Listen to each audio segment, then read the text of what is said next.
వెచ్చటైన కోట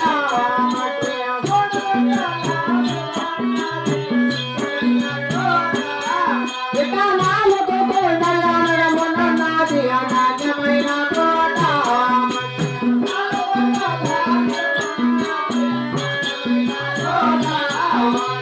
ఏడు కొండలనమున్నది వెచ్చటైన కోట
మూడు కొండలలో ముచ్చటైన కోట నాలుగు కొండలలో నాణ్యమైన కోట ఏడు కొండలలో ఎచ్చుటైన కోట 10 కొండలలో పాతచెంచు కోట రణము రణమంటుంది మహామంత్రి రామచెంచు కోట. ఓహో రణము కలుగుతున్నది మన రామచెంచు కోట. రణమునప్పుడు రామరాజులు పాతచెంచు కోట వేళ పాతపాలెకాలు కూడా తెలుపుతా వింటావా? తెలుపమ్మా. అలాగే తెలుపుతానైనా ఓ పతేరా ఓ దేవమ్మ పట్టమామ గారు ఓ పతేరా ఓ దేవమ్మ పట్టమామ గారు ఓ పతేరా దేవ కొడుకులున్నారు ఇద్దరు నాతమలో ఓ పతేరా కొడుకులున్నారు ఇద్దరు నాతమలో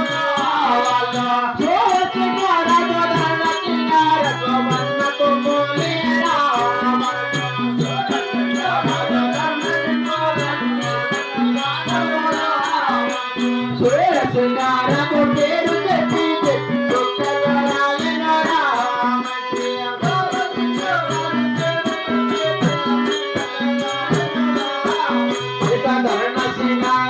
పేరు చెప్పి తండ్రి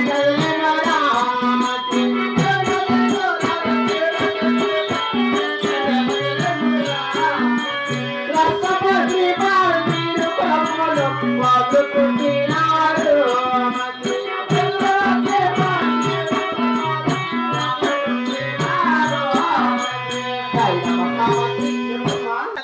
అన్నదమ్ములు నా పక్కన సూరసింగరాజు పేరు చెప్తే ఆ యొక్క చుక్కల మట్టం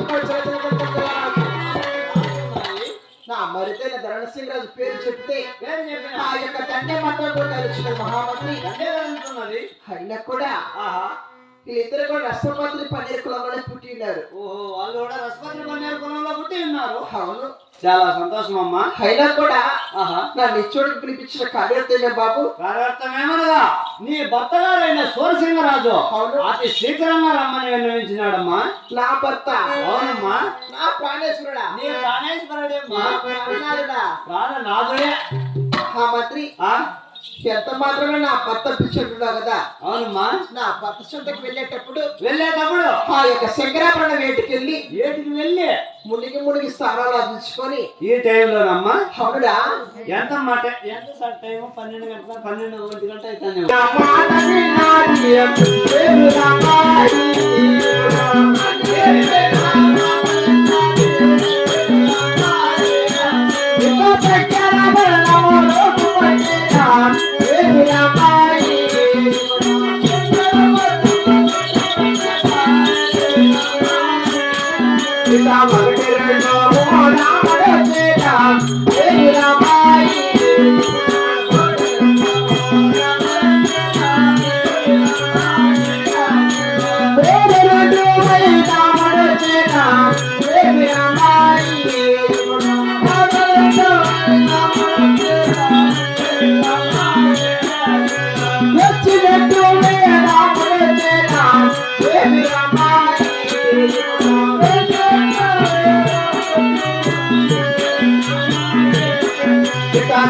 రావరణము ఏటుకొచ్చేనా దేవి రామాయి ఇప్పుడు